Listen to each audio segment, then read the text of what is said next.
Hello students, कैसे हैं आप सब। आशा करती हूँ आप अच्छे होंगे और अच्छे से अपनी पढ़ाई कर रहे होंगे। मैं मोनिका रावत आपका स्वागत करती हूँ आईसीटी वर्चुअल क्लासरूम देहरादून। बच्चों, आज हम क्लास 10th का जो आपका सब्जेक्ट है साइंस, उसका जो चैप्टर है लाइट रिफ्लेक्शन एंड रिफ्रैक्शन यानी प्रकाश परावर्तन और अपवर्तन, इसी को कंटिन्यू करेंगे। तो बच्चों, जैसे कि आप जानते हैं कि इस लेक्चर में हम जो है आपके जो कंपार्टमेंट के एग्जाम्स के पॉइंट ऑफ व्यू से जो इम्पोर्टेंट टॉपिक्स हैं उन्हें डिस्कस कर रहे हैं।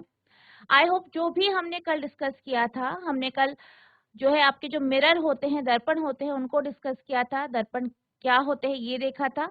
इसके साथ साथ हमने दर्पण के विभिन्न प्रकार देखे थे, उनके किरण आरेख देखे थे और उनके कुछ एप्लीकेशंस देखी थी। आई होप आपको वो सब समझ में आई होंगी। आज हम चलते हैं अपने आगे के टॉपिक की तरफ, जहाँ पे हम साइन कन्वेंशंस के बारे में पढ़ेंगे और इसके साथ साथ आप किस तरीके से जितने भी आपके न्यूमेरिकल आते हैं उन्हें किस प्रकार से सॉल्व करेंगे ये हम देखेंगे। तो बच्चों, अब हम चलते हैं अपने स्मार्ट बोर्ड की तरफ। तो बच्चों, आज का हमारा टॉपिक है sign convention and spherical mirror यानी साइन कन्वेंशन और गोलीय दर्पण। आज हम ये डिस्कस करेंगे कि आप गोलीय दर्पण में साइन को कैसे लेंगे। ठीक है, कौन सी वैल्यू आपको नेगेटिव लेनी है, कौन सी वैल्यू आपको पॉजिटिव लेनी है, ये बहुत इंपॉर्टेंट है। इसमें सबसे ज्यादा बच्चों को कंफ्यूजन होती है और इसी के बेस में आपके जो न्यूमेरिकल होते हैं वो सॉल्व होते हैं। ठीक है, तो बच्चों सबसे पहले हम बात करते हैं कॉन्केव मिरर की यानी अवतल दर्पण की। ठीक है, तो जैसे कि हमने पिछले लेक्चर में पढ़ा था कि आपका जो आपका अवतल दर्पण होता है किस प्रकार का होता है। ठीक है, ये हमने देखा था। आपने इसको किस तरीके से आपको ड्रॉ करना है ये भी आपने जाना। ठीक है, तो सबसे पहले हमारा जो अवतल दर्पण होता है उसकी हम बात करते हैं। अब अगर हम अवतल दर्पण की बात करें, ठीक है, हम पुरानी स्लाइड में जा रहे हैं। ये आपका अवतल दर्पण है। ठीक है, जो लेफ्ट वाला है ये वाला क्या है आपका अवतल दर्पण, कॉन्केव मिरर।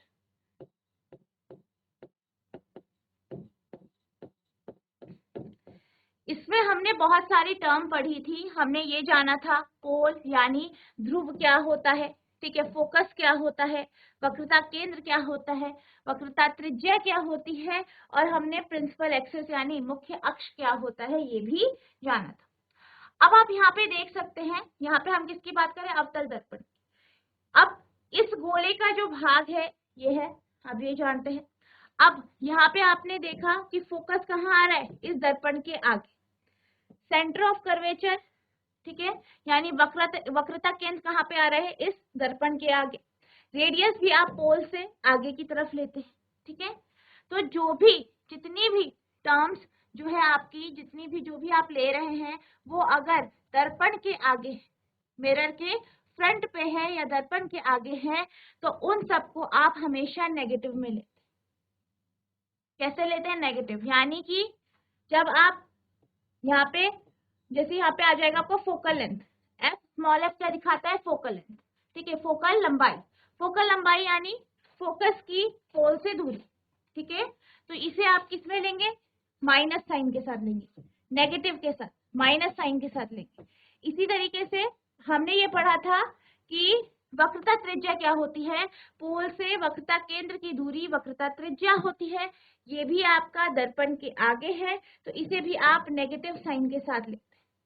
ठीक है, अब यहाँ पे हम नेगेटिव साइन के साथ क्यों लेते हैं, इसको आपको एक तरीके से समझना है कि जैसे कि हमने जो है पिछले लेक्चर में बात की थी, हमने रे डायग्राम की बात की थी। तो जो रे डायग्राम थे, किरण आरेख जितने भी हमने डिस्कस करे थे, उसमें हमने क्या देखा था कि जो लेफ्ट साइड है, बाईं ओर से जो है इस दर्पण पे क्या आ रही है, किरणें पड़ रही।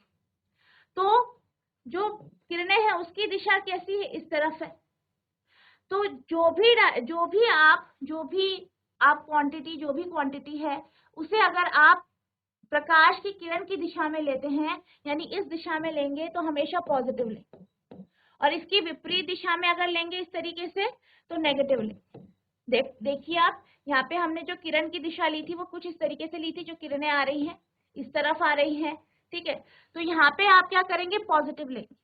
जैसे कि आप मैथ्स में करते हैं, ठीक है, मैथ्स में जब आप नंबर लाइन पढ़ते हैं, मैथ्स में भी आप क्या करते हैं, यहाँ पे 0 होता है, इधर की तरफ आप सारी की सारी प्लस में लेते हैं और यहाँ पे आप माइनस में लेते हैं, ठीक है।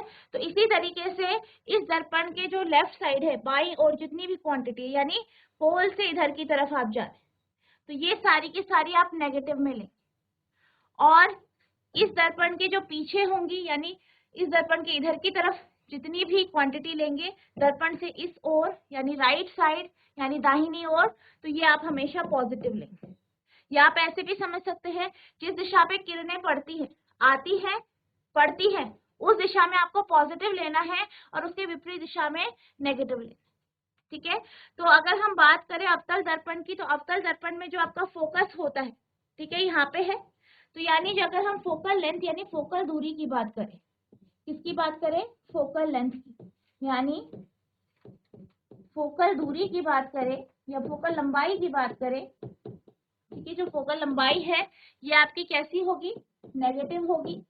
इसी प्रकार से वक्रता त्रिज्या भी इस केस में, यानी जो आपका अवतल दर्पण है इस केस में जो आपकी वक्रता त्रिज्या भी होगी, यानी रेडियस ऑफ कर्वेचर,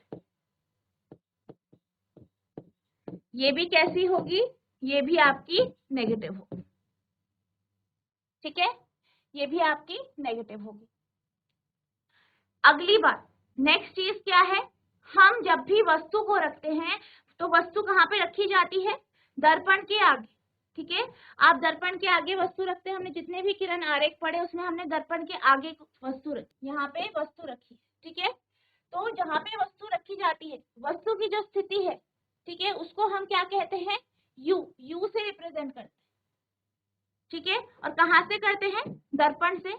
आपकी जो वस्तु की स्थिति है, यानी यहाँ से यहाँ की दूरी को हम यू लेते हैं, यहाँ पे से यहाँ की दूरी को हम यू लेते हैं, तो यू भी आपका कैसा आएगा, यू भी आपका नेगेटिव है। यानी स्मॉल एफ जिसे आप फोकल लंबाई कहते हैं, ये भी आपका नेगेटिव है। कैपिटल आर यानी जो आपका वक्रता त्रिज्या है, ये भी आपकी नेगेटिव होती है, ठीक है। अब अगर हम v की बात करें, v क्या होता है, v भी आप समझ लीजिए। v जो है जो वस्तु का प्रतिबिंब है, जो वस्तु आपने रखी है उसका जो प्रतिबिंब होता है, प्रतिबिंब की दर्पण से दूरी v से रिप्रेजेंट करते हैं। और ये जो है इसका जो साइन होता है वो प्रतिबिंब की स्थिति पर निर्भर करता है। यानी अगर वो दर्पण के आगे बना तो नेगेटिव होगा, दर्पण के पीछे बना तो पॉजिटिव, ठीक है। इसी तरीके से अगर हम बात करें जो आपका प्रतिबिंब की हम बात कर रहे हैं, तो प्रतिबिंब जैसे कि हमने अलग अलग कंडीशन पढ़ी थी, अगर प्रतिबिंब जो आपका मुख्य अक्ष है, ठीक है, मुख्य अक्ष के अगर आपका जो प्रतिबिंब है वो मुख्य अक्ष के ऊपर की ओर बनता है, यानी यहाँ पे बनता है, ठीक है, चाहे यहाँ पे बने चाहे यहाँ पे बने, आप क्या करेंगे, हमेशा पॉजिटिव लेंगे मुख्य अक्ष के ऊपर की ओर। और अगर नीचे की ओर बनता है तो इसकी जो लंबाई होगी, प्रतिबिंब की जो लंबाई होगी वो नेगेटिव होगी, ऊपर पॉजिटिव नीचे नेगेटिव, जो लेफ्ट है बाईं ओर नेगेटिव, फिर दाहिनी ओर आपका पॉजिटिव। आई होप आपको समझ में आया होगा बच्चों, आपको समझ में आया, इतना साइन का समझ में आया, अगर आ गया तो हाथ खड़ा कीजिए अगर आपको साइन समझ में आया, ठीक है, ठीक है। अब हम बात करते हैं कॉन्वेक्स मिरर की। कॉन्वेक्स मिरर की हम बात करते हैं, यानी हम बात करते हैं उत्तल दर्पण की, ठीक है, उत्तल दर्पण की हम बात करते हैं। तो आपने देखा था कि उत्तल दर्पण को इस तरीके से रखा जाता है, आप यहाँ पे देख सकते हैं इस फिगर में, ठीक है। अब इसमें भी बिल्कुल वैसा ही होगा, जिस दिशा में आपकी जो है अपतित किरण चल रही है, या हम ये कह सकते हैं जो राइट साइड है, अगर आप यहाँ पे से यानी जो दर्पण है दर्पण से राइट साइड, ठीक है, दाहिने ओर की जो दूरी लेते हैं सब आप पॉजिटिव में लेंगे, इसके लेफ्ट साइड की नेगेटिव में, यानी इसकी बाईं ओर, यहाँ से बाईं ओर नेगेटिव में लेंगे, ऊपर की तरफ पॉजिटिव में लेंगे और नीचे की तरफ नेगेटिव में लेंगे। ऊपर नीचे जो है आपके प्रतिबिंब की लंबाई को दर्शाता है, ठीक है, जो आपके प्रतिबिंब के आप लोगे उसकी लंबाई, हाइट जो उसकी लोगे, तो वो पॉजिटिव या नेगेटिव होगी। इससे आपको पता चलेगा कि वो सीधी है या उल्टी है इमेज, ठीक है। और अगर हम बात करें यहाँ पे, अब यहाँ पे आपने देख लिया कि जो लेफ्ट साइड है बाईं ओर है आपको नेगेटिव में लेना है और दाहिनी ओर पॉजिटिव। अब यहाँ पे जो है आपके पास उत्तल दर्पण है, और आपने ये देखा था कि जो उत्तल दर्पण होता है इसकी जो दाईं ओर होता है, दाईं ओर ही आपका फोकस भी होता है, वक्रता केंद्र भी होता है। तो यानी कि अगर हम बात करें उत्तल दर्पण की, उत्तल दर्पण के केस में एफ यानी जिसे आप क्या कहते हैं, फोकल लंबाई, फोकल लंबाई किसकी कैसी होगी, पॉजिटिव होगी। कैसी होगी, प्लस, ठीक है, पॉजिटिव में होगी। क्यों होगी, धनात्मक होगी। इसकी जो क्वांटिटी है वो कैसी होगी, धनात्मक होगी। क्यों होगी, क्योंकि ये राइट साइड में। इसी तरीके से कैपिटल आर यानी वक्रता त्रिज्या, ये भी कैसा होगा, पॉजिटिव होगा।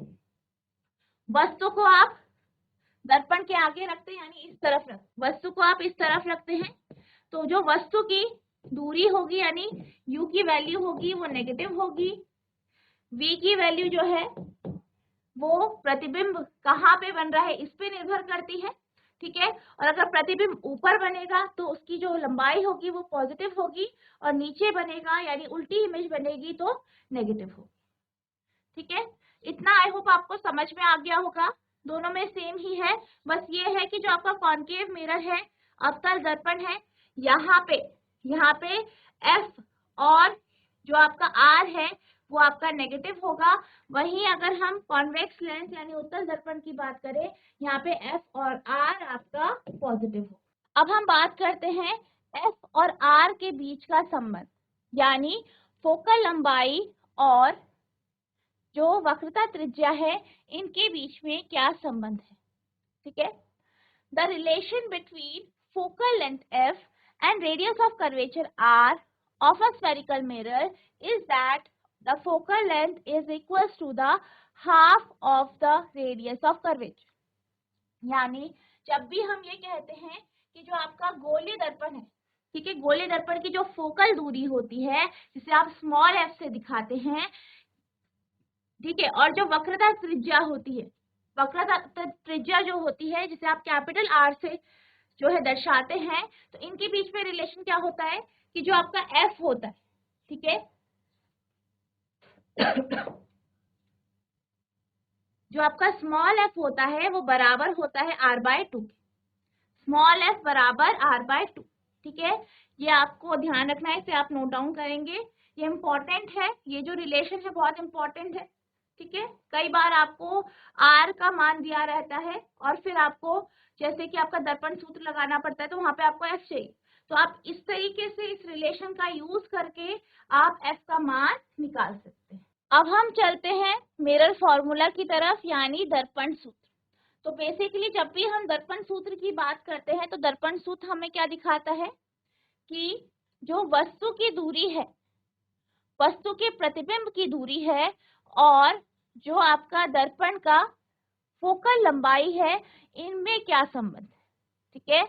हमें क्या दर्शाता है, u, v और f के बीच में क्या संबंध है, यानी वस्तु की दूरी, ठीक है, आपकी वस्तु के प्रतिबिंब की दूरी और फोकल लंबाई की जो लंबाई जो है, इन तीनों में क्या संबंध है। तो जो आपका दर्पण सूत्र है वो कुछ इस प्रकार से है। In ray optics the distance, the object distance, image distance and focal length are related as.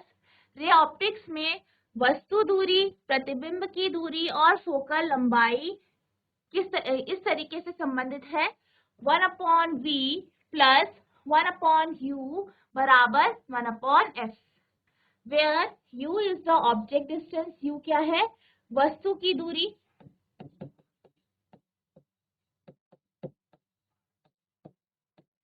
ठीक है, u है आपकी वस्तु की दूरी, स्मॉल u, हमेशा स्मॉल u ही बनाया जाता है। स्मॉल v क्या है, ये है प्रतिबिंब की दूरी, और कहाँ से लेते हैं हम, पोल से लेते हैं, कहाँ से लेते हैं, पोल से। f जो है वो फोकल लेंथ है, यानी फोकल लंबाई किसकी, दर्पण की।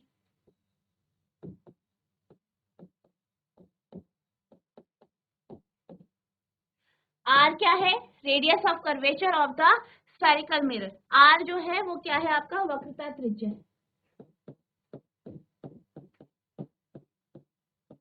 अगर आपको वक्रता त्रिज्या आर दी है, ठीक है, आपको एफ का मान नहीं दिया है, आर दिया है, तो आप इस रिलेशन से एफ निकाल के फिर आप इस रिलेशन से क्वेश्चन को सॉल्व कर सकते हैं। अब हम बात करते हैं लीनियर मैग्निफिकेशन की, यानी रेखीय आवर्धन की। तो अगर हम लीनियर मैग्निफिकेशन की बात करें, रेखीय आवर्धन की बात करें, तो रेखीय आवर्धन को आप m से रिप्रेजेंट करते हैं, स्मॉल m से, और ये जो होता है ये आपका बराबर होता है इमेज की हाइट, यानी जो प्रतिबिंब है उसकी ऊंचाई को आप जो है डिवाइड करते हैं वस्तु की ऊंचाई से, यानी जो आपका प्रतिबिंब की ऊंचाई और वस्तु की जो ऊंचाई है उसकी जो लेंथ है, इसका अनुपात होता है आपका मैग्निफिकेशन।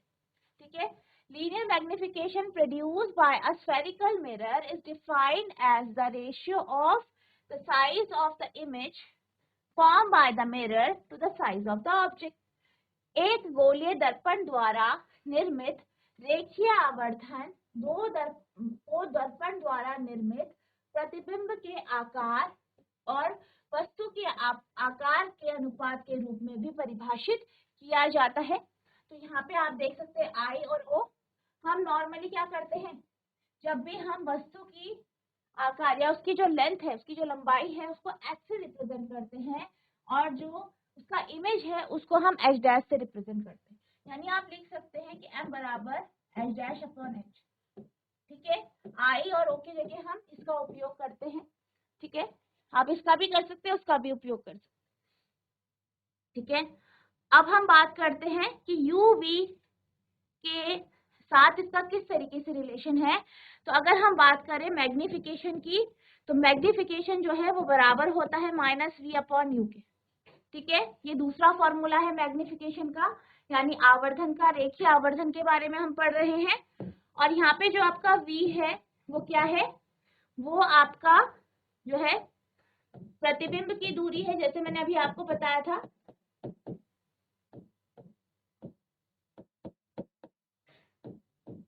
u जो है वो आपकी वस्तु की दूरी, और कहाँ से होती है? पोल से लेते हैं। ठीक है, ये जो आपका दर्पण है वहां से।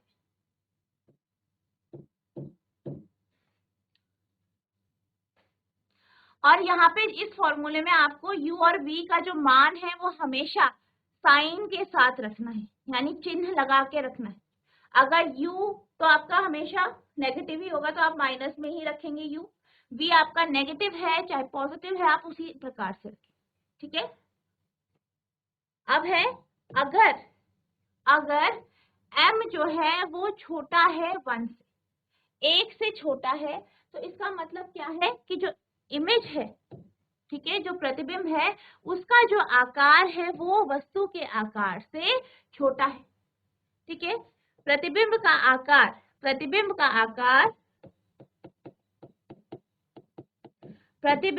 आकार वस्तु के आकार से कम है। कब? जब m जो है वो छोटा होता है 1 से। अगर m बड़ा होता है 1 से, ठीक है, तो इसका अर्थ है कि जो प्रतिबिंब का आकार है, किसका आकार?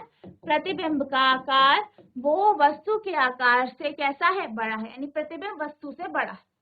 और अगर छोटा आया है 1 से, तो प्रतिबिंब जो है वो वस्तु के आकार से छोटा है, वस्तु से छोटा है। नेक्स्ट है इफ नेगेटिव। ठीक है, अगर ये नेगेटिव आ जाता है, यानी ये ऋणात्मक आ जाता है, तो जो आपका प्रतिबिंब है वो कैसी होगी? उल्टा। प्रतिबिंब कैसा होगा? उल्टा। प्रतिबिंब उल्टा होगा कब? जब नेगेटिव होगा। और जब पॉजिटिव आएगा मैग्निफिकेशन, यानी आवर्धन धनात्मक आएगा, तो क्या होगा? जो प्रतिबिंब है वो सीधा हो, यानी इरेक्ट हो।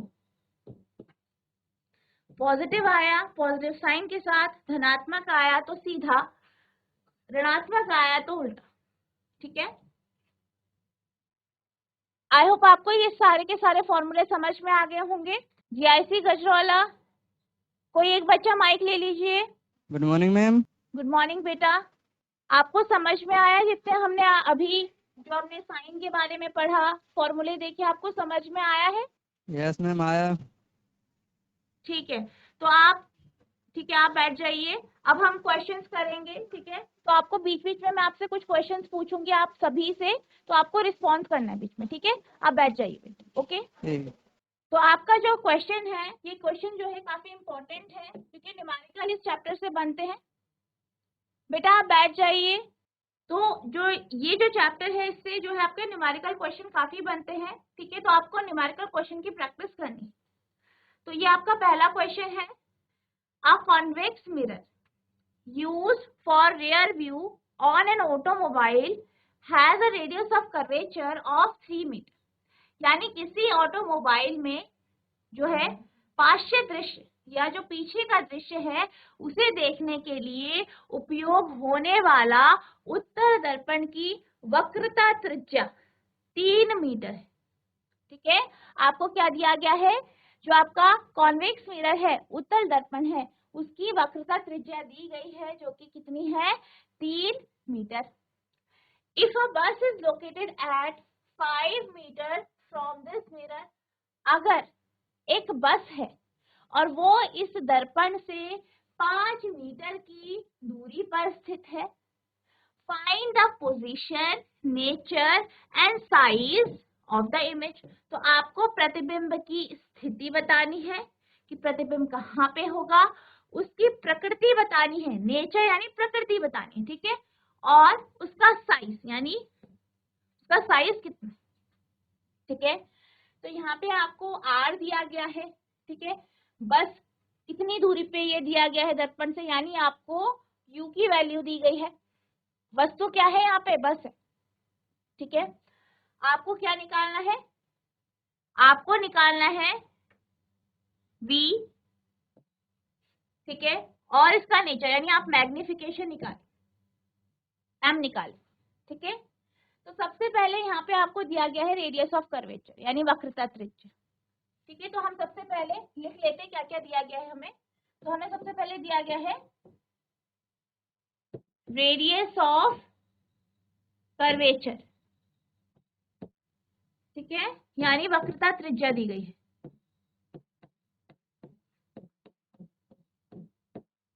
ये आपका आर से आप रिप्रेजेंट करते हैं, कैपिटल आर से, ठीक है। अब कोई बच्चा ये बता सकता है कि ये कैसा आएगा, नेगेटिव आएगा या पॉजिटिव आएगा, वक्रता त्रिज्या आर किसके केस में बोला गया है, उत्तल लेंस के, उत्तल दर्पण के केस में। उत्तल दर्पण के केस में आपका जो है आर का मान कितना होगा ये आपको बताना है, ठीक है। 3 तो यहाँ दिया गया। अब आपको ये बताना है ये पॉजिटिव होगा या नेगेटिव होगा। अगर किसी बच्चे को इस क्वेश्चन का आंसर आता है तो हाथ खड़ा कीजिए। रेडियस ऑफ कर्वेचर आर, वक्रता त्रिज्या नेगेटिव में होगी या पॉजिटिव में होगी। जीआईसी बरोटीवाल, जीआईसी बरोटी वाला कोई बच्चा बता सकता है कि उत्तल दर्पण में आर का मान पॉजिटिव होगा या नेगेटिव होगा। कोई एक बच्चा खड़े होके माइक ले लीजिए। आपको ये बताना है कि यहाँ पे आर जो है कि 3 मीटर है। Yes ma'am. Okay, very good, very good.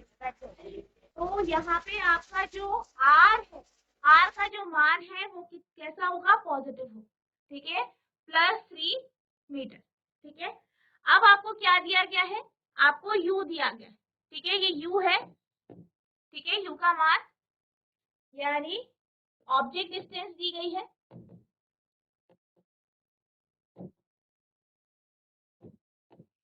ठीक है। ऑब्जेक्ट की डिस्टेंस यानी वस्तु की दूरी, यहाँ पे u का मान आपको दिया गया है, ठीक है। और जैसे कि आपको पता है कि वस्तु को हमेशा हम जो दर्पण है उसके सामने रखते हैं तो ये हमेशा कैसा होता है, नेगेटिव होता है, तो -5, ठीक है।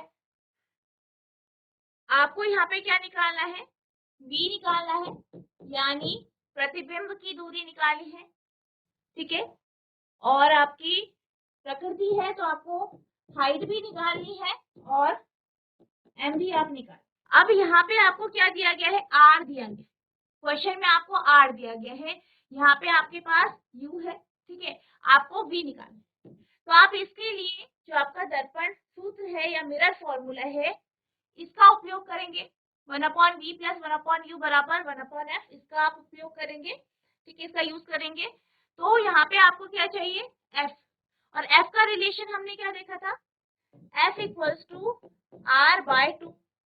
ठीक है, तो यहाँ पे जो आपका r है वो कितना है, +3/2, तो ये आपके पास आ गया +1.50 मीटर। ठीक है, +1.50 मीटर, ये आपका आया है। यहाँ पे क्या आया है, स्मॉल। अब आप क्या करेंगे, मिरर फॉर्मूला लगाएंगे, दर्पण सूत्र। तो 1/v प्लस 1/u बराबर 1/f होता है। सारी वैल्यूज रख देंगे। ठीक है, v आपको निकालना है, इसी ऐसे ही रख देंगे। u कितना है आपका -5, f आपका 1.5, 1/v बराबर 1/1.5, ये यहाँ पे जाके माइनस हो जाएगा 1/-5। ठीक है, आपको यहाँ पे साइन का बहुत अच्छे से ध्यान देना है, क्योंकि साइन से मिस्टेक हो जाती है। 1/1.5, ये माइनस माइनस आपका यहाँ पे प्लस हो जाएगा। 1/5, 1/v बराबर, इसका एलसीएम लेंगे तो 7.50 हो जाएगा। तो सॉल्व करेंगे आप, तो यहाँ पे आपके पास आएगा 5 प्लस 1.5, इसे आप सॉल्व करेंगे 6.5/7.5, तो ये 1/v आ गया, तो v का मान आ गया 7.5/6.5, तो सॉल्व करेंगे तो ये आएगा +1.15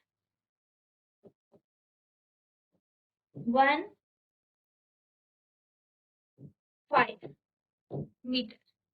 यहाँ पे आपका जो v का मान आया है +1.15 मीटर आया है। ठीक है, तो ये आपकी v आ गया। v की स्थिति यानी जो आपका प्रतिबिंब है उसकी स्थिति आ गई है। अब आप देख सकते हैं ये किस में आया है, पॉजिटिव में आया है। ठीक है, कैसा आया है, पॉजिटिव आया है, यानी जो प्रतिबिंब बनेगा वो दर्पण के पीछे बने। ठीक है, इससे क्या पता चलता है, दर्पण के पीछे प्रतिबिंब बनेगा। नेक्स्ट है हम मैग्निफिकेशन निकालते हैं।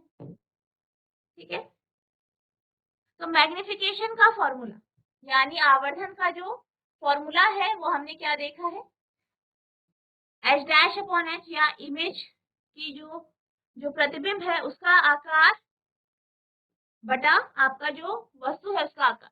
ठीक है, और आपका -v/u है, तो इन दोनों फॉर्मूले का यूज करेंगे आप। ठीक है, H'/H होता है और -v/u होता है। ठीक है, अगर हम -v/u की बात करें तो v आपका क्या है, 1.15, u जो है आपका वो है -5,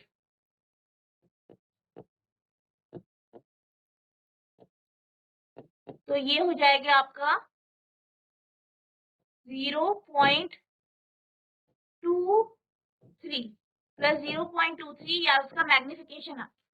ठीक है, तो यहाँ पे आप इसका मैग्निफिकेशन निकाल लेंगे तो ये कैसा आया है, पॉजिटिव आया, धनात्मक आया है। तो हमें इससे क्या पता चल गया, हमें ये पता चला कि जो इमेज है यानी जो प्रतिबिंब है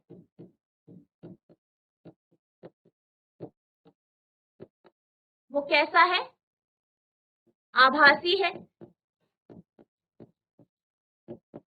ठीक है, कैसा है, आभासी है। कैसे पता चला, दर्पण के पीछे बन रहा है, पॉजिटिव आया आपका v की वैल्यू। ठीक है, तो ये कैसा है आपका, आभासी है, वर्चुअल है, इरेक्ट है। कैसे पता चला, आपका यहाँ पे जो m आया है वो पॉजिटिव में आ गया यानी सीधा, और 0.23 से आपको क्या पता चलता है कि 1 से कम है यानी वस्तु से छोटा है।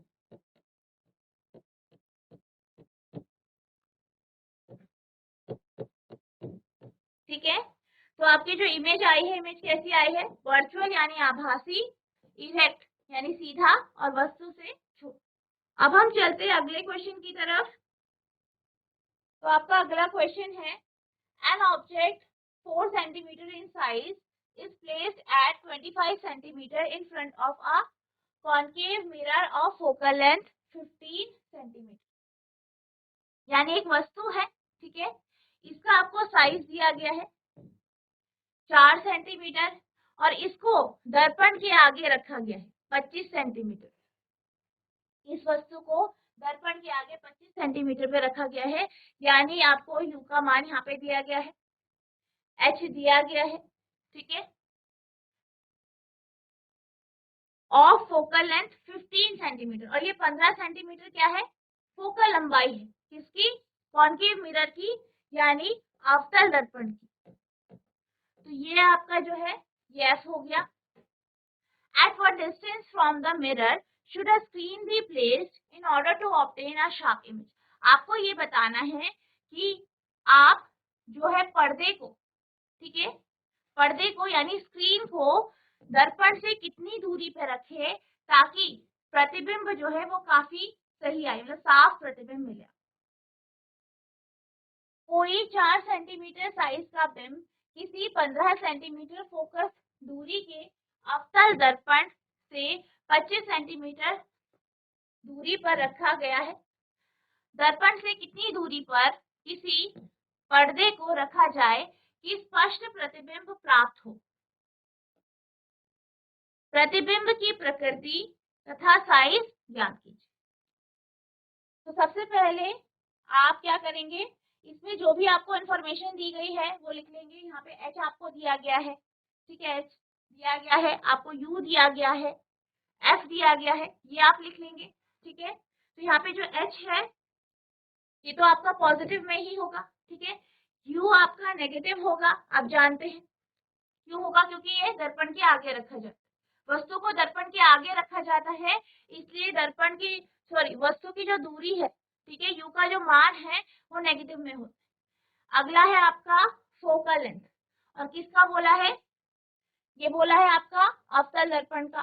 तो इसका जो फोकल लेंथ होता है वो दर्पण के आगे होता है, तो ये भी आपका नेगेटिव में होगा, ठीक है, ये भी आपका नेगेटिव में होगा। अब आपको क्या निकालना है इसमें? इसमें आपको v निकालना है, ठीक है, और हाइट आप निकाल देंगे, ठीक है। इस तरीके से आप इस क्वेश्चन को जो है इसके जो आपके साइन है इनके साथ रख के इसको आप सॉल्व करेंगे। तो ये क्वेश्चन जो है ये आपका होमवर्क है, ठीक है, मैंने आपको समझा दिया है कौन सा किस तरीके से नेगेटिव और पॉजिटिव होगा। और क्योंकि ये कॉन्केव मिरर है, अवतल दर्पण है, तो यहाँ पे जो आपका एफ आएगा वो आपका नेगेटिव होगा, ठीक है। तो ये आपका होमवर्क है, इसे आपको होमवर्क से करके आना। और इसमें भी आपका जो है दर्पण सूत्र लगेगा, उसी से ही ये सॉल्व हो, क्योंकि यहाँ पे आपको जो है एफ दिया गया है, यू दिया गया है, वी आप दर्पण सूत्र से ही निकालेंगे। फिर आगे जो रेखीय आवर्धन है उसका फॉर्मूला लगा के आप एच डैश की वैल्यू भी निकालें। अब हम चलते हैं अगले क्वेश्चन की तरफ। तो ये है आपका the radius of curvature of spherical mirror is 20 centimetre. यानी आपको ये कहा गया है कि जो गोलीय दर्पण है उसकी जो वक्रता त्रिज्या है वो 20 सेंटीमीटर है। तो आपको फोकल लेंथ यानी फोकस दूरी निकालनी, ठीक है। तो यहाँ पे आपको क्या दिया गया है? आपको आर का मान दिया गया है 20 सेंटीमीटर, ठीक है। और यहाँ पे सिंपल यही कहा है कि क्या है, एक स्फेरिकल मिरर। ये नहीं बताया गया है कि ये अवतल दर्पण है या उत्तल दर्पण है, सिर्फ आपको आर का ही मान दिया गया। तो आप आर लिख देंगे 20 सेंटीमीटर, ठीक है। आपको एफ निकालना है, तो एफ बराबर आपका आर बाय 2 होता है, तो 20/2 10 सेंटीमीटर। तो इस तरीके के जो क्वेश्चन है वो आपके जो है जो मल्टीपल चॉइस क्वेश्चन आपके आते हैं, एमसीक्यू आते हैं, उसमें आ सकते हैं, ठीक है। इस तरीके का क्वेश्चन भी इम्पोर्टेंट है, तो इसमें बस छोटा सा फॉर्मूला लगना है और इस तरीके से ये सॉल्व हो जाए। अब ये जो अगला प्रश्न है ये आपका होमवर्क है, और इसमें क्या कहा गया है, इसमें ये कहा गया है find the focal length of convex mirror, यानी जो आपका उत्तल दर्पण है उसका आपको फोकल लंबाई निकालनी है। ठीक है, फोकल लंबाई या फोकल दूरी आपको ज्ञात करनी है जिसकी वक्रता त्रिज्या 32 सेंटीमीटर, ठीक है, जिसका रेडियस ऑफ कर्वेचर 32 सेंटीमीटर है। ठीक है, यहाँ पे आपको आर दिया गया है 32 सेंटीमीटर, और कौन सा दर्पण है, उत्तल दर्पण है। तो इस केस में जो आर होगा वो कैसा होगा, आपका पॉजिटिव होगा। ठीक है, आर आपका कैसा होगा, पॉजिटिव होगा। बस अब साइन को लेके इसको सॉल्व करना है आपको, जो ये फॉर्मूला है इसी का उपयोग करके आपको ये क्वेश्चन करना है, ये भी आपका होमवर्क है। बच्चों अब हम चलते हैं अगले टॉपिक की तरफ, जो है आपका रिफ्लेक्शन ऑफ लाइट यानी प्रकाश का अपवर्तन। ठीक है, अभी तक हमने प्रकाश की पहली जो प्रॉपर्टी पढ़ी, उसका गुण पढ़ा, जो क्या था आपका प्रकाश का परावर्तन यानी रिफ्लेक्शन ऑफ लाइट। उसमें क्या हुआ था, उसमें जो लाइट है, प्रकाश है, वो किसी सतह पर पड़ा, उससे टकराया और फिर वापस चला गया उसी माध्यम में जिस माध्यम से वो आया। तो पहले केस में क्या हुआ, माध्यम वही था, यानी रिफ्लेक्शन के बाद, टकराने के बाद जो है वो जो आपका लाइट है वो उसी माध्यम में चला। ठीक है, अब हम बात कर रहे हैं रिफ्लेक्शन की यानी अपवर्तन की। तो ये क्या होता है, ये भी एक प्रॉपर्टी है लाइट की, जिसमें क्या होता है, जब भी लाइट यानी जब भी प्रकाश एक माध्यम से दूसरे माध्यम में जाता है, एक मीडियम से दूसरे मीडियम में जाता है, तो इस प्रकार की जो है परिघटना होती है। क्या होता है, जब भी कोई भी प्रकाश की किरण एक माध्यम से दूसरे माध्यम से पे जाती है, तो वो अपने पथ से यानी अपने रास्ते से, जिस डायरेक्शन में, जिस दिशा में वो जा रही है, उससे वो मुड़ जाती है। तो इसी को हम रिफ्लेक्शन ऑफ लाइट यानी प्रकाश का अपवर्तन कहते हैं। Reflection of light is the phenomena of change in the path of light in going from one medium to another. प्रकाश का अपवर्तन प्रकाश के एक माध्यम से दूसरे माध्यम में जाने पर मार्ग में परिवर्तन की परिघटना है। अब हम ये जानते हैं कि आखिर किस प्रकार से लाइट बेंड होती है। ठीक है, जब भी जो आपकी लाइट है वो रेयरर से डेंसर मीडियम की तरफ जाती है, यानी जो है वो विरल माध्यम से सघन माध्यम की तरफ जाती है, तो जो प्रकाश की किरण होती है, रे ऑफ लाइट होती है, वो नॉर्मल की तरफ यानी जो अभिलंब है उसकी तरफ मुड़ जाती है। वहीं अगर जो लाइट है वो डेंसर से रेयरर मीडियम की तरफ जाती है, यानी सघन माध्यम से विरल माध्यम की तरफ जाती है, तो वहां अभिलंब, जो अभिलंब है, अभिलंब से दूर मुड़ती है। ठीक है, अभिलंब से दूर मुड़ती है। अब इसको हम समझते हैं कैसे, या आप यहाँ पे ये डायग्राम देख सकते हैं, आपको यहाँ पे एक फिगर दिख रही होगी।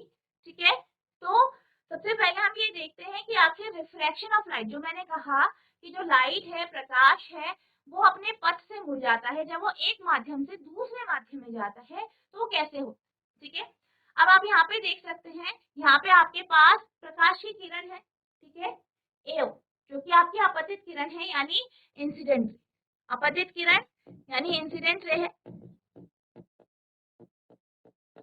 अब ये पड़ी, ठीक है, कहाँ पे पड़ी, ये जा रही है, चल रही है, चल रही है, कहाँ से चल रही है, आप यहाँ पे देख सकते हैं, ये एयर में चल रही है, वायु में चल रही है। अब क्या हुआ, फिर इसने एंटर किया ग्लास में, यानी फिर इसने कांच में एंटर किया, तो क्या देख सकते हैं आप कि जो ये एओ है, ठीक है, एओ जो किरण है, ये क्या हो रही है, ये मुड़ गई, ये थोड़ा सा मुड़ गई अपने पथ से। तो फिर ये क्या हुआ, थोड़ा सा अपने पथ से मुड़ गई, अपने जो इसकी दिशा थी इसकी कैसी थी, ऐसे जाना था, पर ये मुड़ गई। ठीक है, तो इसी को हम क्या कहते हैं, रिफ्लेक्शन यानी अपवर्तन कहते हैं। ठीक है, प्रकाश का अपवर्तन कहते हैं। अब यहाँ पे आप देख सकते हैं, यहाँ पे जो है, जो हमने दो माध्यम लिए हैं वो है पहला आपका वायु यानी एयर है, दूसरा आपका कांच है यानी ग्लास। अब हम ये जानते हैं कि जो कांच है वो कैसा है, वो सघन है, ठीक है, वो डेंसर मीडियम है। वहीं जब हम एयर की बात करते हैं, वायु की बात करते हैं, तो वो विरल है यानी रेयरर मीडियम। क्यों है रेयरर? क्योंकि जो इसके पार्टिकल्स हैं वो दूर दूर, और जो कांच है वो क्या है, एक सॉलिड है, ठोस है, और इसके पार्टिकल पास पास में है, इसके जो मॉलिक्यूल है, इसमें जो अणु है वो पास पास, ठीक है, इसलिए ये क्या है, ये आपका हो गया सघन यानी डेंसर मीडियम, और ये आपका विरल माध्यम। अब आप देख सकते हैं कि जब प्रकाश की किरण जो है विरल माध्यम से सघन माध्यम की तरफ जाती है, तो ये नॉर्मल की तरफ, आपको ये नॉर्मल की तरफ यहाँ पे आना था और ये यहाँ पे आ गई, यानी ये अभिलंब नॉर्मल, एन एन डैश क्या है, ये आपका अभिलंब है, जैसे कि हमने रिफ्लेक्शन में पढ़ा। और ये जो है यहाँ से जो ये सरफेस है यहाँ पे 90 डिग्री का कोण बना, ठीक है, तो क्या हो रहा है, ये इसकी तरफ जा, ठीक है। अब अगर हम केस को उल्टा कर दें, यानी आपके पास प्रकाश की किरण है, ठीक है, यहाँ पे जो है आपका एयर है यानी वायु है, ठीक है, और यहाँ पे आपका ग्लास है यानी कांच, और एक प्रकाश की किरण है, ये आपका नॉर्मल हो गया। इस तरीके से प्रकाश की किरण आएगी, ये क्या है, डेंसर मीडियम है, सघन माध्यम। तो जब ये सघन माध्यम से एयर यानी विरल माध्यम में जाएगी, तो ये क्या हो जाएगी, ये नॉर्मल से दूर चले, इस तरीके से बेंडिंग होगी, इस तरीके से ये अपने पथ से मुड़ जाएगी, जाना इसने ऐसे था पर ये इधर जाएगी, ठीक है। तो जब भी जो है लाइट यानी प्रकाश विरल से सघन माध्यम की तरफ जाता है, तो ये अभिलंब की तरफ मुड़ जाता है। वहीं जब वह सघन से विरल की तरफ जाता है, तो वो इससे दूर हो जाता है, यानी नॉर्मल से या अभिलंब से दूर मुड़ता है। आई होप आपको ये समझ में आया होगा। क्या आपको इतना समझ में आ गया है? हाथ खड़ा कीजिए। Jaisi Barkot. Hello. Good morning बेटा। Good morning ma'am. तो आपको ये समझ में आया कि रिफ्लेक्शन यानी यस मैम। अपवर्तन क्या होता है? तो क्या आप बता यस सकते हैं मैम। अपवर्तन क्या होता है? अपवर्तन क्या होता है आपको ये बताना है। रिफ्लेक्शन ऑफ लाइट, प्रकाश का अपवर्तन क्या होता है बेटा? आपके बगल में जो दूसरा बच्चा है उसे माइक दीजिए। Good morning ma'am. Good morning बेटा। आप बताइए कि प्रकाश का अपवर्तन क्या होता है?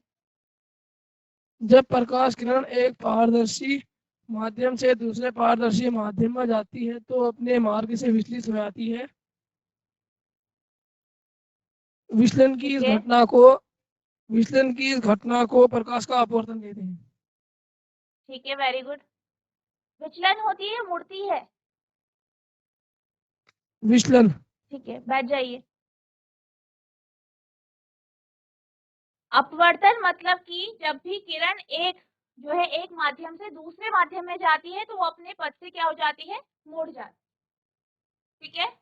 अब हम बात करते हैं कि आखिर ऐसा होता क्यों है, ठीक है। हमने ये देखा कि एक माध्यम से दूसरे माध्यम में जाती है, ठीक है, एक मीडियम से दूसरे मीडियम में जाती है तो मुड़ जाती है, ठीक है।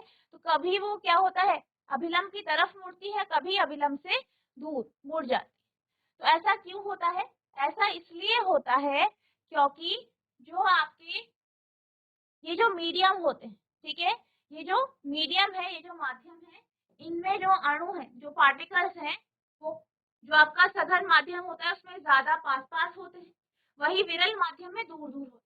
तो जिस कारण क्या होता है, लाइट की जो स्पीड होती है, प्रकाश का जो स्पीड है, प्रकाश की जो चाल है, वो अलग अलग हो जाती है, ठीक है, वो डिफरेंट हो जाती है, वो अलग अलग हो जाती है, जिस कारण क्या होता है, प्रकाश अपने पथ से मुड़ जाता है। Light ray refracts whenever it travels at an angle into a medium of different refractive indices। एक प्रकाश किरण जब भी भिन्न अपवर्तनांक के माध्यमों में एक कोण पर यात्रा करती है या एक कोण में चलती है, तो अपवर्तित होती है। This change in speed results in a change in direction। गति में यहाँ परिवर्तन यानी चाल में यहाँ परिवर्तन दिशा में परिवर्तन का परिणाम है। नेक्स्ट है रिफ्रैक्टिव इंडेक्स, यानी अपवर्तनांक क्या होता है।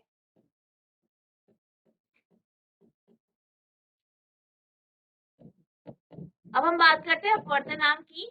तो अपवर्तनांक यानी जो रिफ्रैक्टिव इंडेक्स होता है, ठीक है, वो रेशियो होता है, अनुपात होता है, ठीक है, अनुपात होता है किसका, speed of light in vacuum, यानी निर्वात में जो है प्रकाश की चाल और speed of light in medium, जो माध्यम है उसमें प्रकाश की जो चाल होती है उसका अनुपात होता है।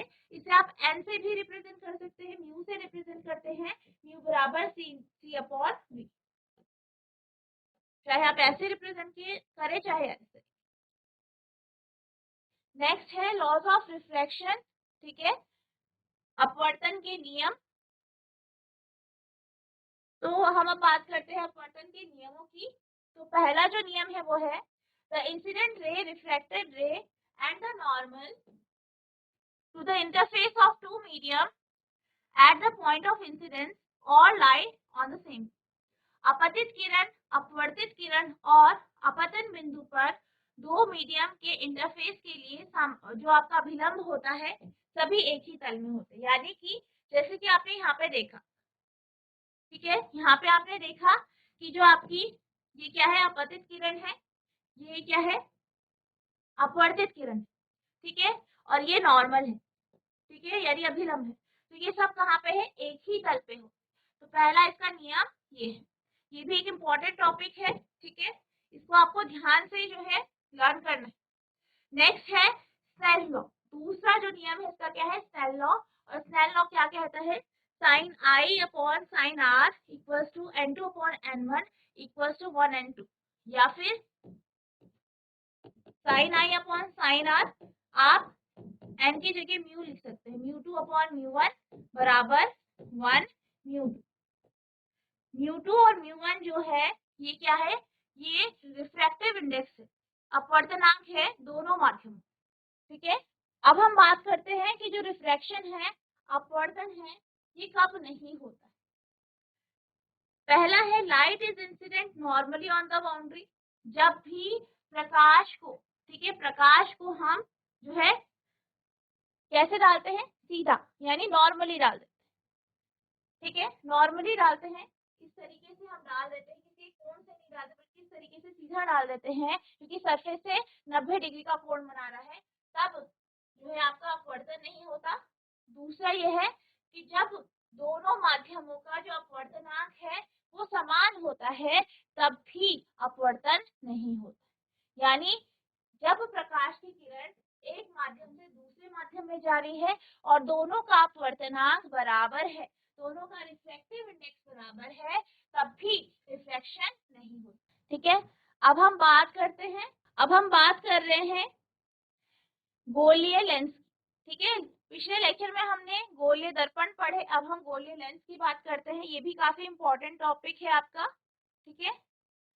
और ये जो है इसके जो रे डायग्राम होते हैं, जैसे कि हमने दर्पण के केस में पढ़े, इसी प्रकार से इसमें भी जो आपके रे डायग्राम है ये बहुत ज्यादा इम्पोर्टेंट है, ठीक है। पहला है आपका उत्तल लेंस यानी कॉन्वेक्स लेंस। तो बेसिकली जब भी हम लेंस की बात करते हैं तो लेंस के दो फोकस होते हैं, ठीक है, बाइफोकाई होती है, दो फोकस होते हैं इसके, क्योंकि इसकी दो सरफेस होती है, आप यहाँ पे देख सकते हैं, एक सरफेस ये हो गई इसकी, एक ये हो, ये पहली है, ये दूसरी है, ठीक है।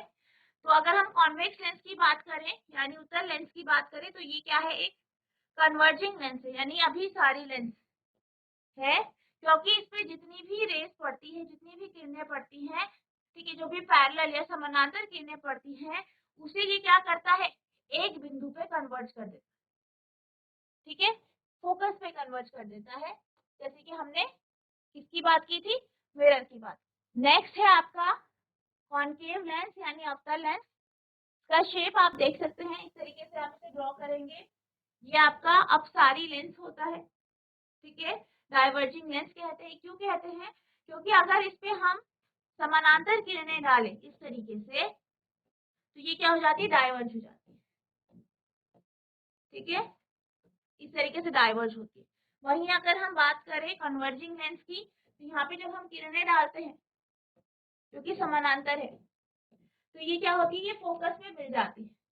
जैसे हमने किस पे पढ़ा था, दर्पण में एक बिंदु पे मिल रही है, इसलिए ये कन्वर्जिंग है यानी अभिसारी है, अभिसारी लेंस कहते हैं। और क्योंकि इसमें क्या होता है, जो किरणें हैं वो रिफ्रैक्शन के बाद, वो क्या होती है, वो रिफ्रैक्शन के बाद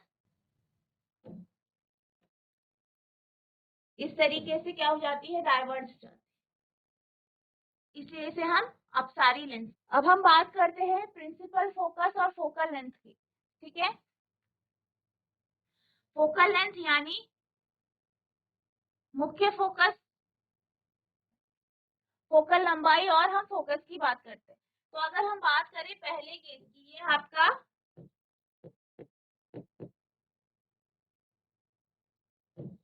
आपका उत्तल लेंस है, कॉन्वेक्स लेंस, और ये आपका कॉन्केव लेंस है यानी अवतल लेंस।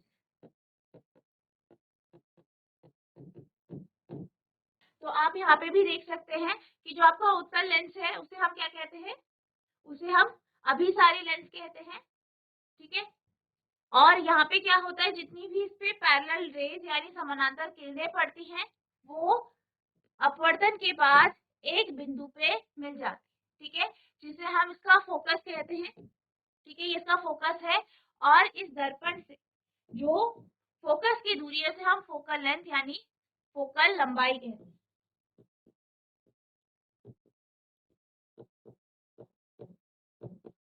इसे भी हम स्मॉल एफ से ही दर्शाते हैं। इसी तरीके से यहाँ पे आप देख सकते हैं, ये है आपका अवतल लेंस। ठीक है, तो यहाँ पे क्या हो रही है, ये कैसा है, ये अपसारी है। तो अपसारी में यानी डाइवर्जिंग लेंस में क्या होता है, सारी की सारी जो रेज उस पर पड़ती है, किरणें पड़ती है, वो डाइवर्ज हो जाती है। ठीक है, बिखर जाती है, और जब वो बिखर जाती है उसे अगर हम पीछे बढ़ाते हैं तो हमें ऐसा लगता है कि वो एक बिंदु से आ रही है। वो क्या है, इसका फोकस है। अब अगर हम बात करें उत्तल लेंस की, तो उत्तल लेंस में रियल फोकस होता है यानी वास्तविक फोकस।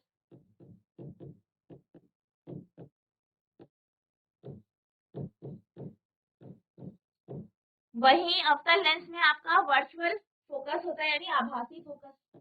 आभासी फोकस है, वर्चुअल फोकस।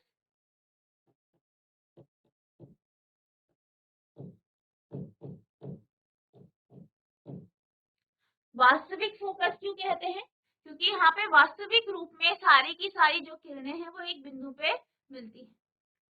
वहीं अगर हम बात करें अवतल लेंस की, तो यहाँ पे आभासी फोकस क्यों होता है, क्योंकि यहाँ पे वास्तविक तौर पे किरणें आपस में मिल नहीं रही होती।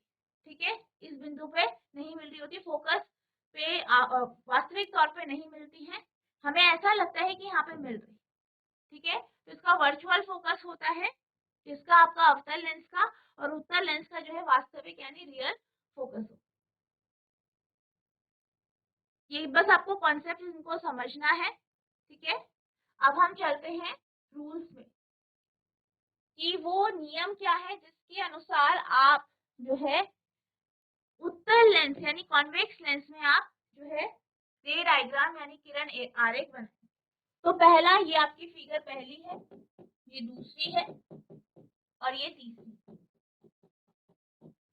पहले में आप देख सकते हैं कि एक किरण आ रही है। ठीक है, किरण आ रही है, वो ओ क्या है यहाँ पे, ऑप्टिकल सेंटर, ऑप्टिकल केंद्र। ठीक है, ओ पे पड़ रही है, और वो क्या कर रही है, उस पे पड़ रही है और वैसे ही चली जा रही है, यानी किसी भी प्रकार की बेंडिंग या किसी भी तरीके के प्रकाश के पथ में मुड़ाव आपको नहीं दिख रहा है। यहाँ पे किसी भी तरीके से प्रकाश जो है वो मुड़ नहीं रहा।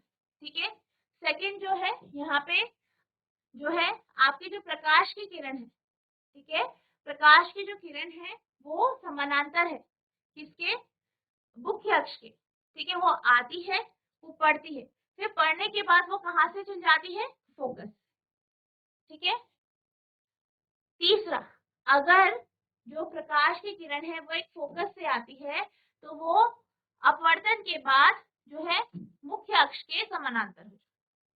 ठीक है, तो जैसे कि मैंने आपको बताया था कि जो आपके लेंस होते हैं इसमें दो फोकस होते हैं, ये F1 ये F2 है, यहाँ पे दर्शाया गया है। ठीक है, ये दो फोकस। आई होप आपको इतना समझ में आया होगा। अब हम चलते हैं इसके रे डायग्राम पे, यानी किरण आरेख।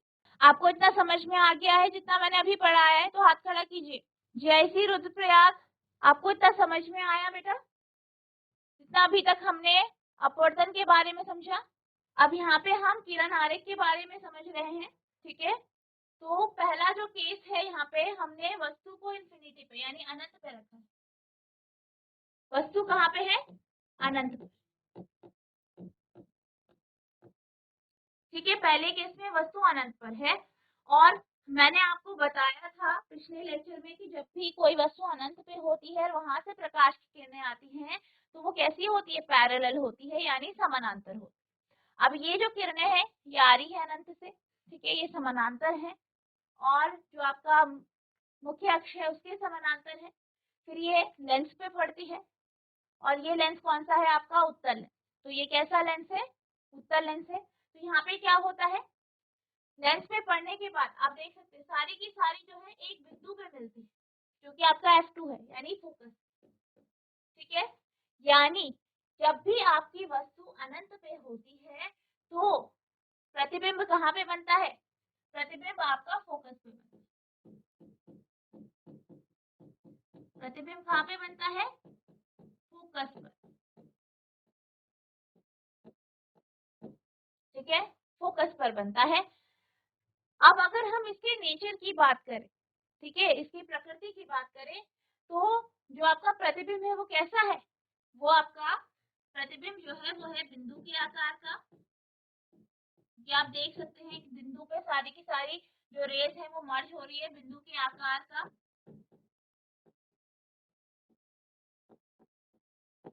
ठीक है, यानी छोटा है बहुत।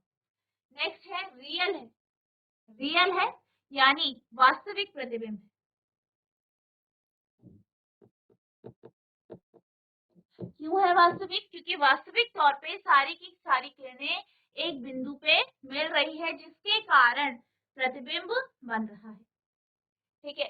तो बिंदु के आकार का यानी वास्तविक प्रतिबिंब बन रहा है, ठीक है। बिंदु के आकार का वास्तविक प्रतिबिंब, और कहाँ पे बनेगा? फोकस। और कैसा होगा? आपका बिंदु के आकार का उल्टा होगा, इन्वर्टेड होगा। नेक्स्ट है आपका, जब आपकी जो वस्तु है वो हमने 2F1 पे रखी है, सॉरी 2F1 के पीछे रखी, यहाँ पे रखी, ठीक है, ए भी वस्तु है। अब हमने यहाँ पे जो है दो किरणें लेंगे, जैसे कि मैंने आपको पिछले लेक्चर में बताया था, जब भी हम किरण आरेख बनाते हैं हमें कम से कम दो किरणें चाहिए, ठीक है। एक किरण जो है वो आपके मुख्य अक्ष के समानांतर है। एसी किरण आप देख सकते हैं यहाँ पे, एसी किरण ये, ठीक है, ये आप इससे जो है लेंस पे पड़ती है, अपवर्तन होता है, अपवर्तन होकर ये फोकस से पास हो जाती है इससे, ठीक है। अब जो दूसरी किरण है वो आती है इस तरीके से, ऑप्टिकल सेंट्रल ऑप्टिकल केंद्र से होके गुजरती है, ठीक है, और इस तरीके से पास हो जाती है। और आप ये जानते हैं कि जब भी ऑप्टिकल सेंटर से जो है प्रकाश की किरण गुजरती है तो उसमें आपको किसी भी तरीके की बेंडिंग नहीं नजर आती, ठीक है। अब ये जो है आपस में एक बिंदु पे एक दूसरे को काटती है ए डैश पे, तो जो ए डैश है वो ए का प्रतिबिंब है। आप इस तरीके से एरो बना देंगे तो आपके पास इमेज आपको मिल जाए। तो आपका जो है इस तरीके से ये जो है आपका डायग्राम है। अब यहाँ पे आप देखिए नीचे जो है, यहाँ पे आपको ये भी दिखाया गया है कि जो O से F2 की जो लेंथ है, लंबाई है, वो F है, यानी फोकल लंबाई। इसी तरीके से ऑप्टिकल सेंटर, ऑप्टिकल केंद्र से वस्तु की दूरी U है, ठीक है, और प्रतिबिंब की दूरी V, ठीक है। अब हम इसकी बात करते हैं कि जब भी हम जो है वस्तु को 2F के पीछे रखें, ठीक है,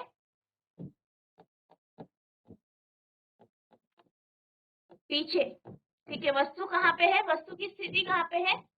वस्तु की जो स्थिति है वो कहाँ पे है? 2F के पीछे। वस्तु की स्थिति 2F के पीछे है,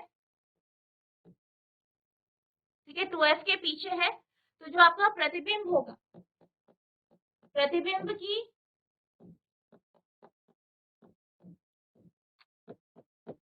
जो स्थिति होगी ये कहाँ पे होगी, F और 2F के बीच में।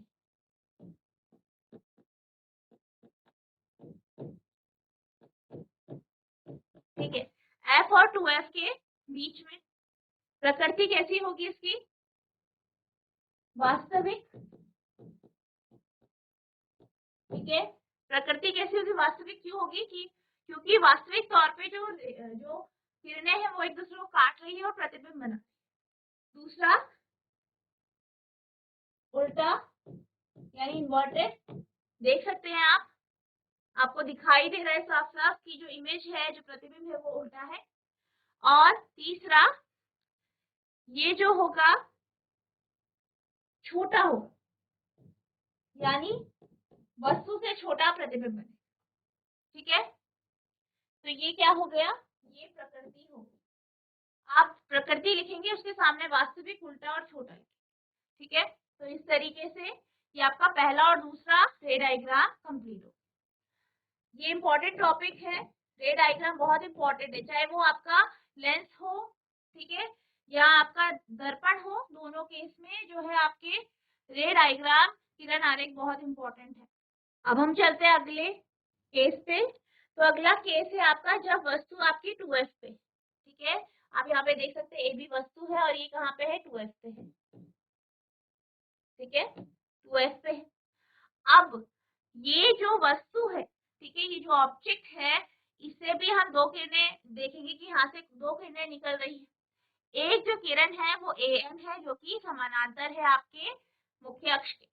अब क्या होता है, ये यहाँ से पास होती है, लेंस से पास होती है, फिर क्या होता है, अपवर्तन होता है, तो ये फोकस से होके गुजर जाती है। अब दूसरी किरण जो है वो हम ऑप्टिकल केंद्र यानी ऑप्टिकल सेंटर से होकर इसे गुजारते हैं, यानी यहाँ से चल रही है, यहाँ से इसे पास करवाते हैं, और फिर क्या होता है, ये दोनों किरणें एक बिंदु पे एक दूसरे को काटती है, और ये बिंदु कौन सा है आपका, A डैश। तो A डैश किसको दिखा रहा है, जो आपका AB वस्तु है उसके A जो हिस्सा है, A पॉइंट है, उसका प्रतिबिंब A डैश। ठीक है, फिर आप इस तरीके से एरो बना देंगे। ठीक है, और आप यहाँ पे देख सकते हैं कि आपको जो प्रतिबिंब प्राप्त हो रहा है वो F और जो है वो आपका 2F पे बन रहा है, 2F पे बन रहा है, ये 2F है, यहाँ पे आपका प्रतिबिंब बन रहा है। तो यहाँ पे कहाँ है, वस्तु कहाँ पे है, 2F पे है।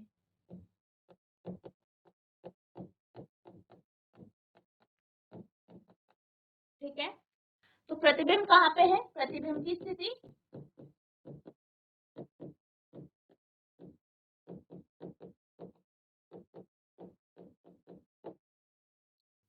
प्रतिबिंब कहाँ पे है, प्रतिबिंब जो बन रहा है वो आपका 2F पर। अब इसकी प्रकृति की बात करें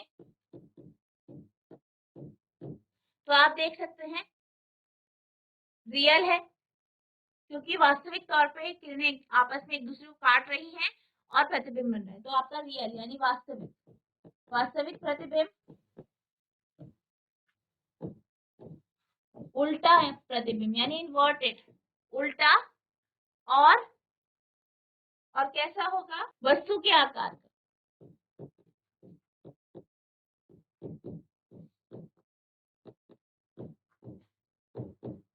ठीक है, ये आपका तीसरा केस।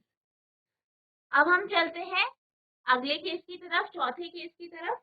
आई होप आपको इतना समझ में आया होगा, और ये बहुत इंपॉर्टेंट टॉपिक है, ये तो आपको लिख लिख के जो है प्रैक्टिस कर करके इसको लर्न करना बहुत इंपॉर्टेंट है।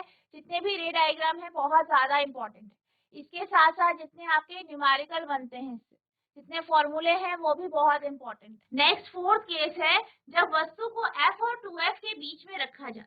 ठीक है, F और 2F के बीच में वस्तु को रखा गया, आप देख सकते हैं।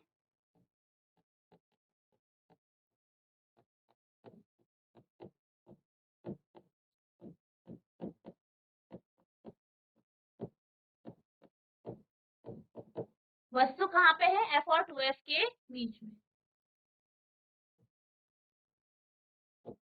वस्तु की स्थिति।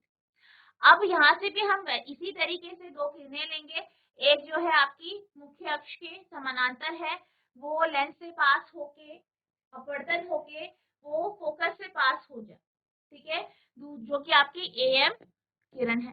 दूसरी किरण ए ही बिंदु से हम लेते हैं जो कि ओ से पास होती है, ठीक है, और आपको पता है इसमें किसी भी तरीके की बेंडिंग नहीं है। अब ये आपस में एक दूसरे को एक बिंदु पे काटती है जिसे हमने ए डैश लिया है और वो ए का प्रतिबिंब है, ठीक है। अब आप यहाँ पे एरो बना देंगे तो आपके पास ये क्या आ गया, इमेज यानी प्रतिबिंब किसका, ए बी का। ये ए बी वस्तु है और इसका प्रतिबिंब आपके पास है। अब यहाँ पे भी वास्तविक तौर पे जो है किरणें आपस में एक दूसरे को काट रही है यानी वास्तविक प्रतिबिंब है, आपको दिखाई दे रहा है, उल्टा प्रतिबिंब बन रहा है। और प्रतिबिंब कैसा है, इस केस में जो प्रतिबिंब है वो वस्तु से बड़ा, ठीक है। तो आप लिखेंगे यहाँ पे जो इसकी स्थिति है इसकी प्रतिबिंब की, प्रतिबिंब की स्थिति,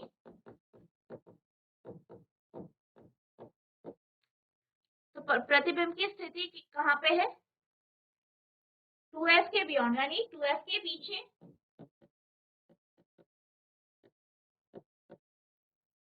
अब इसकी अगर हम प्रकृति की बात करें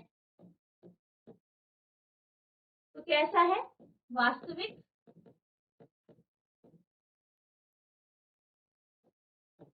ठीक है, वास्तविक प्रतिबिंब है, उल्टा प्रतिबिंब है और बड़ा यानी वस्तु से बड़ा, ठीक है। तो इस तरीके से ये आपके 4 रे डायग्राम हो गए। अब हम चलते हैं आगे, ठीक है। अगला डायग्राम है जब आपकी वस्तु जो है वो एफ पे रखी गई यानी फोकस पे रखेगी, ठीक है। एफ पे हमने वस्तु रखी, ठीक है, तो हम वहां से जो किरणें लेंगे, 2 किरणें लेंगे। एक जो है आपके मुख्य अक्ष के यानी प्रिंसिपल एक्सिस के समानांतर होगी, दूसरी आपकी ऑप्टिकल केंद्र यानी ऑप्टिकल सेंटर से पास होगी, जैसे कि हम पहले लेते। पर आप यहाँ पे देख सकते हैं कि जो 2 किरणें हैं ये आपको मिलती हुई नजर नहीं आ रही है, ये दोनों जो है समानांतर लग रहे, ठीक है। तो ये एक बिंदु पे मिलेगी जो कि कहाँ पे होगा, अनंत पे होगा, यानी इस केस में जो इमेज बनेगी, ठीक है, वो अनंत पे बनेगी। अनंत पे ये दोनों किरणें आपस में एक दूसरे को काटेगी, ठीक है। तो यहाँ पे आप लिखेंगे केस क्या है, ऑब्जेक्ट एट एफ यानी वस्तु कहाँ पर है, एफ पर है। अब अगर हम प्रतिबिंब की बात करें तो जब भी आपकी वस्तु एफ पर होगी तो आपका जो इस केस में प्रतिबिंब बनेगा वो अनंत पर बनेगा, ठीक है, अनंत पर बनेगा। और अब इसकी अगर हम प्रकृति की बात करें, नेचर की बात करें, ठीक है, तो इसका नेचर कैसा होगा, प्रकृति कैसी होगी, ये वास्तविक होगा क्योंकि वास्तविक तौर पे किरणें एक दूसरे को काटेंगी और इमेज बनाएंगी, प्रतिबिंब बनाएंगी। उल्टा होगा, उल्टा प्रतिबिंब हमें प्राप्त होगा और बहुत बड़ा प्रतिबिंब प्राप्त होगा, ये बहुत ही ज्यादा बड़ा, इनफाइनाइटली लार्ज। अब जो आपका लास्ट केस है, 6th केस है, ठीक है, यहाँ पे हमने वस्तु को जो ऑप्टिकल केंद्र है और फोकस है इसके बीच में रखा। अब यहाँ से भी हमने बिल्कुल वैसे ही जो है आपका ए बी वस्तु है उससे हमने 2 किरणें ली हैं, देख सकते हैं आप। एक किरण है ये आपकी ए ई मान लीजिए, ये जो है ये आपके मुख्य अक्ष के समानांतर और फिर ये फोकस से पास हो जाती है। दूसरी आपकी ऑप्टिकल केंद्र यानी ऑप्टिकल सेंटर से पास होती है, ठीक है, दोनों पास हो गई, ठीक है। अब ये एक दूसरे से दूर जा रही, ठीक है, ये कहीं पे मिलेगी नहीं क्योंकि आप देख सकते हैं एक दूसरे से धीरे धीरे करके दूर जा, यानी ये वास्तविक तौर पे तो मिलेंगी नहीं, लेकिन फिर भी आपको जो वस्तु है उसका प्रतिबिंब प्राप्त होगा। कैसे प्राप्त होगा, आप इसे पीछे बढ़ाएंगे, ठीक है, पीछे की ओर बढ़ाएंगे। आप देख सकते हैं यहाँ पे हमने डॉटेड लाइंस में इसको दर्शाया ये, ठीक है, इस तरीके से बढ़ाएंगे, एक बिंदु पे ये मिलेगा जो कि आपका ए डैश है, ये ए का प्रतिबिंब हो जाएगा और आप यहाँ पे इस तरीके से आपको इमेज प्राप्त हो। अब आप देख सकते हैं कि इस केस में वास्तविक तौर पर किरणें एक दूसरे को नहीं काट रही, ठीक है, नहीं काट रही हैं। ये जो हमें इमेज मिल रही है, ए डैश बी डैश इमेज मिल रही है, प्रतिबिंब प्राप्त हो रहा है, ये कैसा है? आभासी है, क्योंकि वास्तविक तौर पे किरणें एक दूसरे को काट नहीं रही। हमें ऐसा लग रहा है कि हमें प्रतिबिंब प्राप्त हो रहा है और हमें ऐसा लग रहा है कि ये जो है इमेज बना रही है। और ये जो इमेज है, क्योंकि ये वर्चुअल इमेज है, आभासी प्रतिबिंब है, जैसे कि मैंने आपको दर्पण के केस में बताया, ये जो प्रतिबिंब है ये आपको पर्दे पर यानी स्क्रीन पर प्राप्त नहीं होगा। वास्तविक प्रतिबिंब आपको हमेशा स्क्रीन पे प्राप्त होता है, आभासी प्रतिबिंब आपको कभी भी स्क्रीन पे प्राप्त नहीं होता, ये आपको स्क्रीन पे प्राप्त नहीं होगा। ठीक है, तो ये आपका जो 6th केस है, यहाँ पे जो वस्तु की स्थिति है वो है O और F के बीच में, यानी ऑप्टिकल केंद्र और फोकस के बीच में।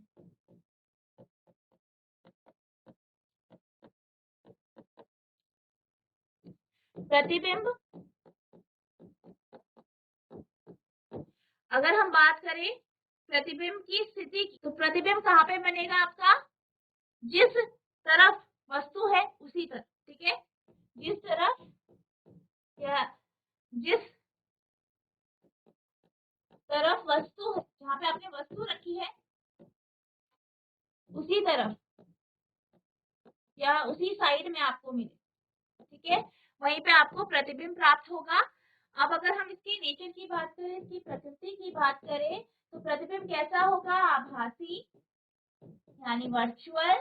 ठीक है, वर्चुअल यानी आभासी। सीधा प्रतिबिंब यानी इरेक्ट और बड़ा। तो ये आपका जो है कॉन्वेक्स लेंस यानी उत्तल लेंस का जो है केस है, इसके हमने रे डायग्राम डिस्कस कर लिया। तो बच्चों, आज हमने जो आपका दर्पण का जो टॉपिक था, मिरर के बारे में हमने पढ़ा, वो पूरा कंप्लीट करा। उसमें हमने कुछ फॉर्मूले देखे। आई होप आपको फॉर्मूले समझ में आए होंगे। क्वेश्चंस आपको किस प्रकार से अटेम्प्ट करना है ये भी आपको समझ में आया होगा। किस तरीके से आप साइन लेंगे वो भी आपको समझ में आया होगा। इसके साथ साथ हमने अपवर्तन का जो कॉन्सेप्ट है यानी रिफ्लेक्शन क्या होता है ये समझा। इसके साथ साथ हमने कॉन्वेक्स लेंस यानी जो आपका उत्तल लेंस होता है, इसके द्वारा आप किरण आरेख किस प्रकार से बनाएंगे ये भी हमने डिस्कस करे। जितने भी हमने रे डायग्राम यानी किरण आरेख डिस्कस किए हैं उनको आपको लिख लिख के प्रैक्टिस करनी है, क्योंकि ये बहुत इंपॉर्टेंट है और कई बार आपको इसमें कंफ्यूजन होती है। इसमें जो आपका प्रतिबिंब है वो कहाँ पे बनेगा ये आपको अच्छे से पता होना चाहिए। जो आपकी प्रकृति है यानी प्रतिबिंब की प्रकृति किस प्रकार की है ये भी आपको पता होना चाहिए। इसके साथ साथ जितने भी हमने न्यूमेरिकल देखे, इस प्रकार के न्यूमेरिकल्स को आपको जो है प्रैक्टिस करनी है।